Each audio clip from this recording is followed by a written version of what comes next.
포위된 독일군 4,500명대, 소련군 23,000명, 5대1의 압도적인 전력차, 과연 독일군은 버틸 수 있을까요? 오늘은 2차 세계대전에서 가장 성공적인 방어전으로 손꼽히는 홀름 전투 이야기를 하겠습니다. 1942년 1월 소련에 있는 홀름이라는 작은 마을에서 벌어진 치열한 포위전입니다. 우리 주인공은 독일군을 지휘했던 테오도르 쉬어러 소장과 쉬어러 전투단 병사들입니다. 이들은 무려 5배나 많은 소련군을 상대로 영하 40도의 혹한 속에서 전투를 치렀습니다.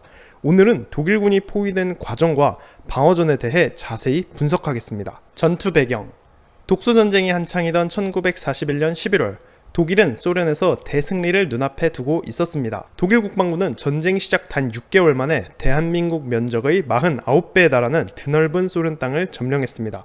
그리고 12월 북부 집단군 70만 명이 레닌그라드를 포위하고 있었고 중부 집단군 120만 명이 소련의 수도 모스크바를 공격하고 있었습니다. 하지만 소련군이 전선 전체에 걸쳐 대규모 반격을 가하면서 독일군은 위기에 빠집니다. 이어서 1942년 1월 소련군은 북부 집단군과 중부 집단군 사이에 틈새가 생긴 것을 발견합니다. 두 곳에 너무 많은 독일군이 집중되어 있었고 이들의 연결고리가 약해진 겁니다. 정확히는 북부 집단군이 위치한 노브고로드와 중부 집단군이 위치한 르제프 사이에 커다란 틈새가 벌어지고 있었습니다. 이 연결고리는 제16군 예하 2개 군단 약 20만 명이 방어하고 있었습니다. 문제는 방어 지역이 너무 넓다는 겁니다. 가장 북쪽에서 남쪽까지 직선거리만 해도 무려 216km였고 실제 방어선은 이것보다 훨씬 길었습니다. 제16군은 겨우 2개 군단 20만 명으로 이 넓은 지역을 다 방어할 수가 없었습니다. 소련군은 바로 이 허점을 노리기로 합니다. 1월 7일부터 소련 남서부 전선군이 병력 20만 명과 탱크 186대를 동원해서 제16군에게 대공세를 가합니다. 이 전투는 훗날 데미안스크 전투로 불려지게 됩니다. 우리는 이 커다란 그림 속에서 제16군 방어지역 가장 남쪽에서 벌어진 홀름 전투에만 집중해서 이야기하겠습니다. 소련군 기습공격. 1월 8일 소련 제3충격군 51,600명이 제16군 우익을 공격합니다. 이를 상대하는 건 제123 보병사단 약 1만 명 뿐이었습니다. 이 부대는 혼자서 무려 70km 길이 방어선을 지키고 있었고 병력이 너무 흩어져 있어서 소련군 공격을 버틸 수가 없었습니다. 이어진 13일간의 전투에서 제123 보병사단은 1788명의 사상자를 냈고 방어선은 완전히 무너집니다. 소련군은 비록 4,000명의 사상자를 냈지만 동부전선 한가운데 커다란 구멍을 만들어내는 대성공을 거뒀습니다. 그리고 제3충격군은 곧장 병력을 세 부대로 나눠서 독일군 후방 깊숙이 전진합니다. 이 중에서 2개 소총병사단이 홀름을 향해 서쪽으로 질주하고 있었습니다. 문제는 이 공격을 막아야 할 제123 보병사단은 이미 산산조각나서 도망치고 있었고 제2군단에게는 더 이상 예비대로 쓸 병력이 없었다는 겁니다. 홀름 방어 준비. 이 당시 홀름은 민간인 1만 명이 살고 있는 조용한 마을이었습니다. 철도가 지나가지도 않았고 독일군 기지가 있는 곳도 아니기 때문에 별로 중요한 곳이 아니었습니다. 그저 눈 속에 파묻힌 조용한 시골 마을이었습니다. 하지만 1942년 1월 15일 독일군 방어선이 뚫리고 소련군 제3충격군 부대들이 32km나 전진해오자 갑자기 홀름은 너무나도 중요한 곳이 됩니다. 홀름이 점령당하면 소련군은 제16군 후방 깊숙이 진출할 수 있게 되고 독일군 방어선 전체가 붕괴할 수도 있던 너무나 위험한 상황이었습니다.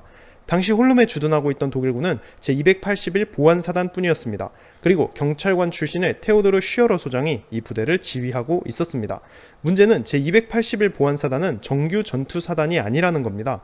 이 부대의 역할은 점령지의 치안 유지 및 파르티잔 소탕이었고 주로 경찰대대 병력으로 이루어져 있었습니다. 한국으로 비유하면 전투경찰 같은 부대입니다. 더욱이 부대원 대부분이 점령지에 흩어져 있었기 때문에 정작 홀름은 거의 텅 비어 있었습니다.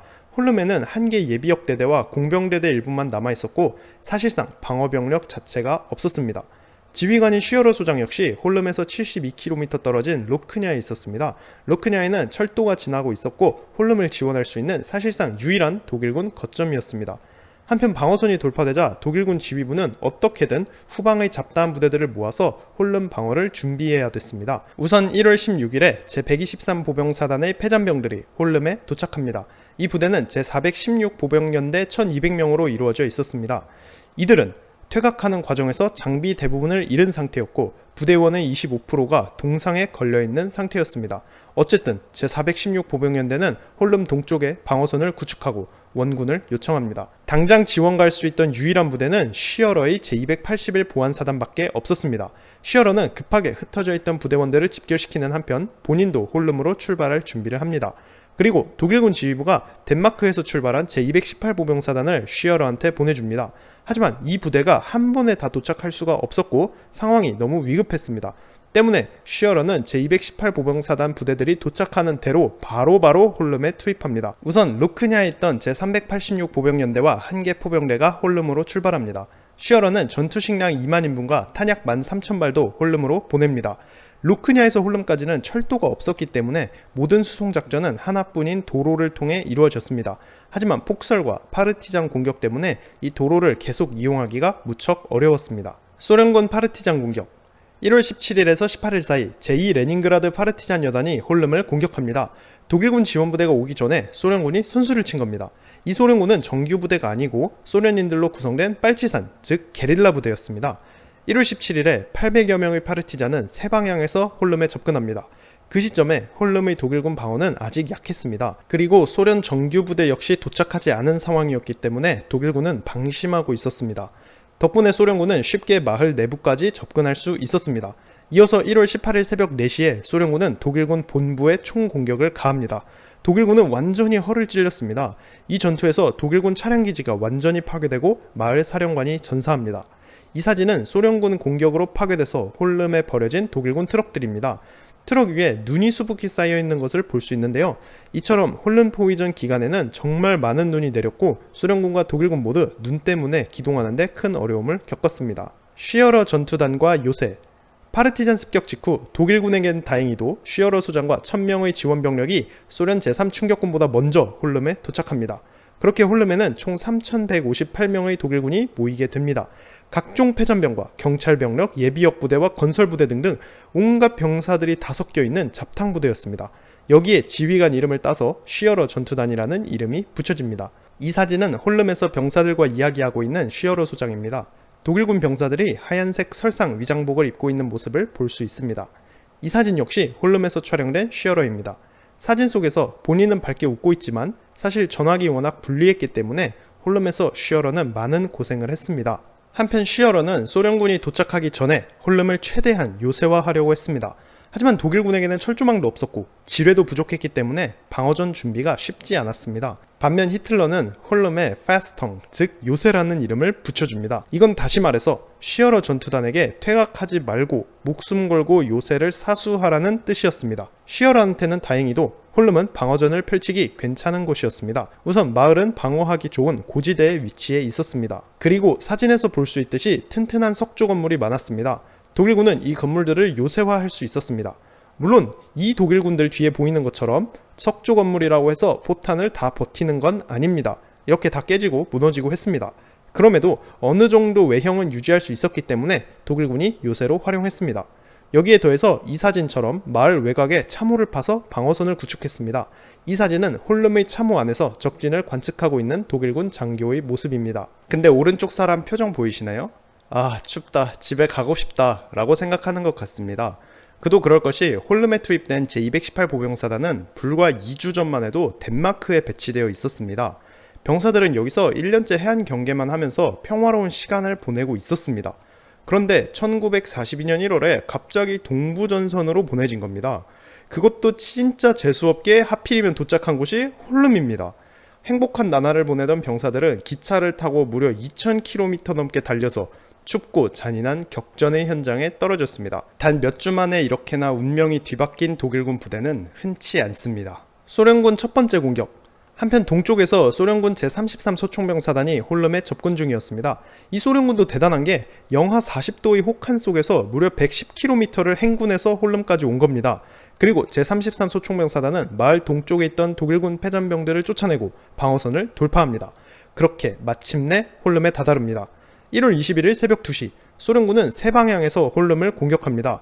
소련군은 마을로 들어가는 도로를 확보하는 데까진 성공했지만 쉬어러 전투단의 방어선에 부딪혀서 마을로 진입하진 못합니다. 쉬어러 전투단은 이 첫 번째 공격은 막아냈지만 전사자 52명이 발생했고 탄약 대부분을 소진하게 됩니다. 한편 소련군은 공격을 중단하고 홀름을 포위합니다. 하지만 이때까지만 해도 소련군은 아직 한 개 사단 규모밖에 안 되었습니다. 병력 수가 적었던 탓에 홀름을 완벽히 포위할 수 없던 겁니다. 그래서 두 개 연대가 마을 주변을 계속 순찰하면서 한 개 연대가 로크냐로 향하는 도로를 막는 수준으로 얇은 포위망이 몇 주간 유지됐습니다. 독일군 지원부대.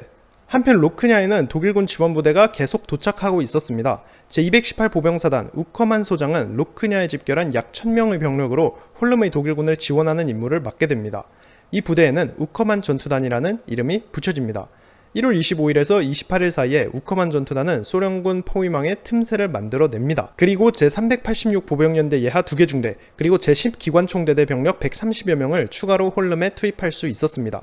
하지만 우커만 전투단의 전력이 너무 약했기 때문에 도로를 계속 확보할 수가 없었습니다. 1월 28일에 소련군은 반격을 가해서 우커만 전투단을 쫓아내고 홀름 로크냐 도로를 완전히 차단합니다. 다만 홀름에 갇힌 쉬어러 전투단은 아직까진 비행장을 이용할 수가 있었습니다.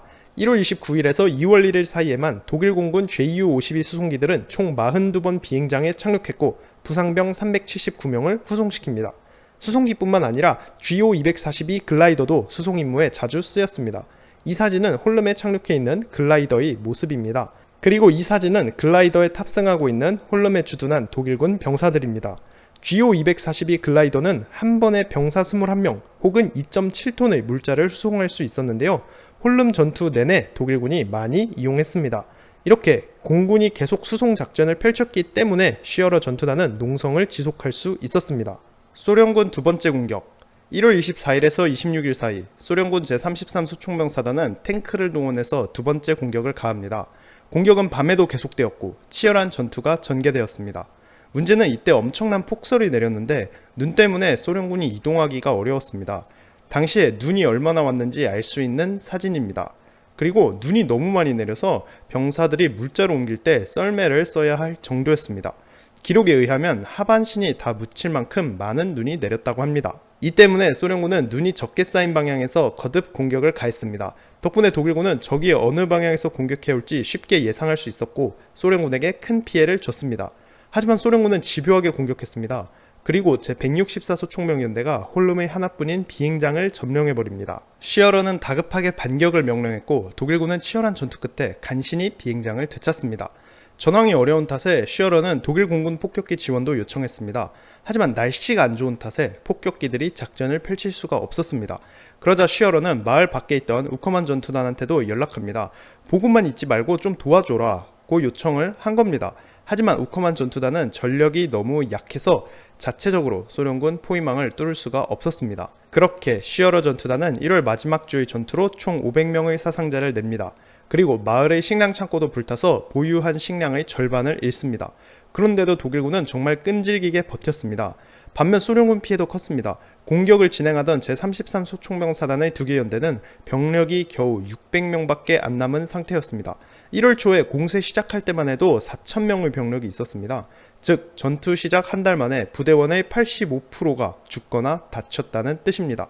이처럼 공격할 때마다 소련군 사상자도 엄청나게 발생하고 있었습니다. 소련군 물량 공세.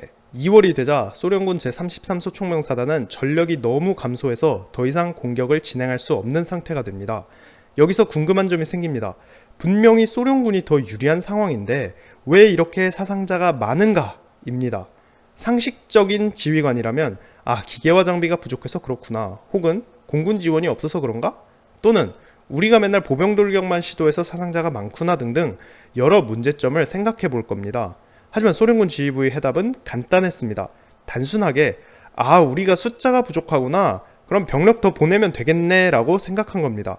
그렇게 소련군은 엄청난 증원부대를 홀름에 보냅니다. 2월 중순이 되면 무려 23,000명의 소련군이 홀름을 포위하게 됩니다. 반면 쉬어러 전투단은 겨우 4,500명 뿐이었습니다. 이로써 병력 차이가 무려 5대1까지 벌어집니다. 쉬어러 소장에게는 굉장한 고난이 닥친 것입니다. 이 엄청난 소련군 물량 공세를 과연 독일군이 어떻게 버텨낼 것인가? 그 이야기는 우리가 다음 편에 자세히 이야기하겠습니다. 감사합니다.